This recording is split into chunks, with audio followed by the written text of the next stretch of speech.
আসসালামু আলাইকুম সবাইকে। সবাই কেমন আছো? আশা করছি অনেক অনেক ভালো আছো। আজকে তোমাদের সাথে শেয়ার করব 2025 সালে আমাদের সেন্ট মার্টিন ট্যুরটা। সেন্ট মার্টিনে এটা আমার ফার্স্ট ট্যুর ছিল, তো আমি বেশ এক্সাইটেড ছিলাম। প্রথমেই মিরপুর থেকে মেট্রো করে আরামবাগের দিকে চলে গেলাম, মতিঝিলে নামলাম। সেখান থেকে একটা রিক্সা নিয়ে আরামবাগে চলে গেলাম। তারপর ইম্পেরিয়াল এক্সপ্রেসের এসিতে করে আমরা রওনা দিলাম কক্সবাজারের উদ্দেশ্যে। এখানে আমাদের পার পার্সন টিকিট প্রাইস পড়েছিল মাত্র 1500 টাকা করে। খুবই কমফোর্টেবল একটা জার্নি ছিল। মাঝে একটা ব্রেক দিয়েছিল কুমিল্লার গ্রিন ভিউ হোটেলে।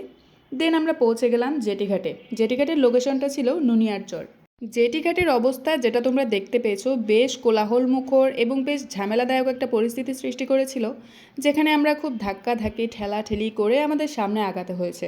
পুরো ট্যুরে এটাই ছিল একটা বিরক্তিকর বিষয়, যেটা যতবারই আমরা শিপ থেকে উঠছি নামছি যাওয়া আসা প্রত্যেকবারই আমাদের ফেস করতে হয়েছে। তারপর আমরা শিপে উঠে গেলাম। আমাদের টিকিট কাটা ছিল কেয়ারি সিম্বাদ নামে একটা শিপে, যেটা বেশ ছোট ছিল। যেহেতু আমরা অনেক পরে বুকিং দিয়েছি, তো আমরা ভালো কোনো শিপের টিকিটও বুক করতে পারিনি, আমরা এখানেই বুক করেছি। আর যেহেতু আমরা বাজেট ফ্রেন্ডলি একটা ট্যুরের কথা ভাবছিলাম, তো সব দিক মিলেই আমরা এখানেই বুক করেছি। এটাতে যাওয়া আসা মিলে পার পার্সনের টিকিট পড়েছিল মাত্র 2500 টাকা করে।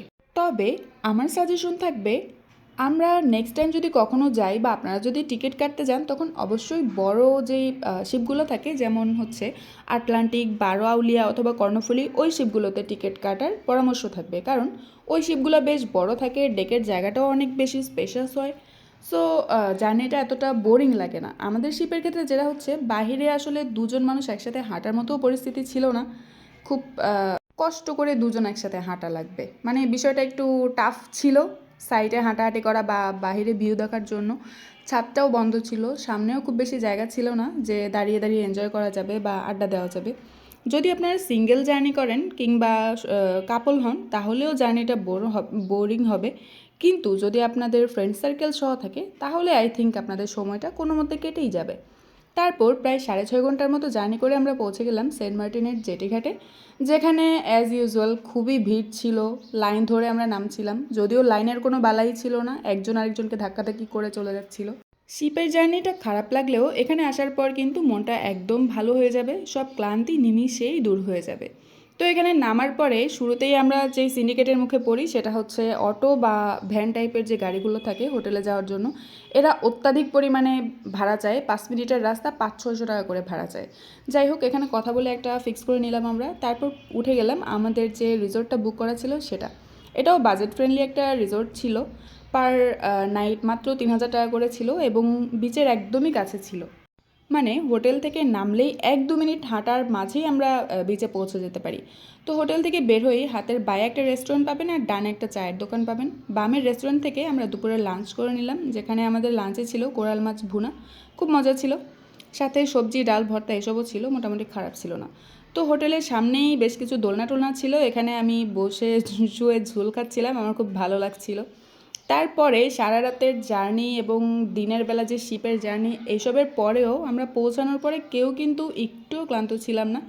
সোজা খাওয়া দাওয়া শেষে চলে গেলাম বিচের পাড়ে, এখানেই একটু হাঁটাহাঁটি করছিলাম। সব ক্লান্তি যেন এখানেই একদম ধুয়ে মুছে গেছে। আসলে সমুদ্র বিষয়টা মনে হয় এরকমই। আমার তো বেশ ভালো লাগে, যদিও আমি খুব পানি ভয় পাই, সাঁতার কাটতে পারি না তাই, কিন্তু তাও পাড় ধরে হাঁটছি, একটু করে পা ভেজাচ্ছি, এটাতেই শান্তি। তো এখানে সবার মতো আমরাও একটু পায়ের ছবি টবি তুলছিলাম একটু ঢং করে, যদিও কোনো ভালো ছবি তুলতে পারছি না, বাট তারপরেও মনের খোরাক মেটানোর জন্য একটু করেই ফেললাম। তারপর এখানে কিছুক্ষণ হাঁটাহাঁটি আড্ডা, যেহেতু আমরা অনেকগুলো ফ্রেন্ড মিলে গিয়েছিলাম, তো সবাই একসাথে অনেক মজা করছিলাম, আড্ডা দিচ্ছিলাম, একজন আরেকজনের রিলস মেক করে দিচ্ছিলাম, এই তো। আর আমার ফ্রেন্ডরা তো গিয়েই আগেই গোসলে নেমে গেল, সবাই গোসল করছিল। তারপর আস্তে আস্তে সানসেট দেখতে দেখতে সন্ধ্যা হয়ে গেল। সন্ধ্যার পরে আমরা যেটা করলাম, পুরো সেন্ট মার্টিনের বাজার ঘাট ঘুরে ফিরে দেখলাম কোথায় কি আছে না আছে। তো বাজারে গিয়ে এরকম পকোড়া টাইপের কিছু জিনিস খেলাম। তারপর হাঁটতে হাঁটতে আবার জেটিঘাটের দিকে গেলাম। সেখানে গিয়ে এই 3টা পিচ্চিকে পেলাম, যারা খুব সুন্দর সুন্দর চিটাগাঙের ভাষায় গান করে মানুষকে বিনোদন দেওয়ার চেষ্টা করে।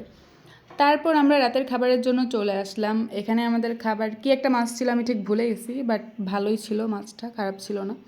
তারপর রাতের বেলা সুন্দর চাঁদের আলো যখন পানিতে পড়ছিল, এত ভালো লাগছিল আসলে বলে বোঝানোর মতো না। তো আমরা অনেক রাত অবধি বিচের পাশে বসে বসে এই চাঁদের আলো দেখছিলাম। প্রায় রাত 2টা-3টা পর্যন্ত আমরা সেখানে গল্প করছিলাম, আড্ডা দিচ্ছিলাম, সবাই বসেও ছিলাম, অনেকে আবার দেখলাম কাঁথা কম্বল নিয়ে শুয়েও পড়েছে। তার পরের দিন সকালবেলা উঠেই আমরা নাস্তা টাস্তা করে সবাই বিচের পাশে চলে গেলাম। আমাদের ফ্রেন্ডরা সবাই ফুটবল খেললো, কেউ বাইক রাইড করলো, কেউ বা ব্যাডমিন্টন খেললো, অনেক অ্যাক্টিভিটিসই করলো সবাই মিলে। সবার সাথে আমিও একটু পার্টিসিপেট করলাম। তারপর দুপুরের খাওয়া দাওয়া করলাম, যেখানে আমাদের মেনুতে ছিল টুনা মাছ, মেবি ফ্রাইডটা ছিল, এটাও খুব ভালোই লেগেছিল। তারপরে এই তো এখানে আমি আমার একটা ফ্রেন্ডের রিলস মেক করে দিচ্ছিলাম, ও একটু ঢং করে হাঁটতেছিল। তারপর রাতের খাবারের জন্য আমরা বারবিকিউর প্ল্যান করেছিলাম, তো এই তো এখানে আমাদের বারবিকিউ হচ্ছে। বারবিকিউটাও বেশ মজা ছিল। আমরা মেবি নিয়েছিলাম বোলা মাছ বা কিছু একটা নাম, যেটা টেস্টি ছিল, আমি এর আগে খাইনি, এটা আমার ফার্স্ট ট্রাই ছিল, ভালো ছিল।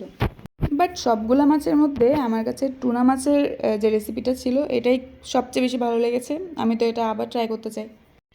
তো যাই হোক, রাতে খাওয়া দাওয়া শেষে আবারও আমরা আগের দিনের মতোই সুন্দর করে চাঁদের আলো দেখতে সমুদ্রের পাড়ে চলে গেলাম।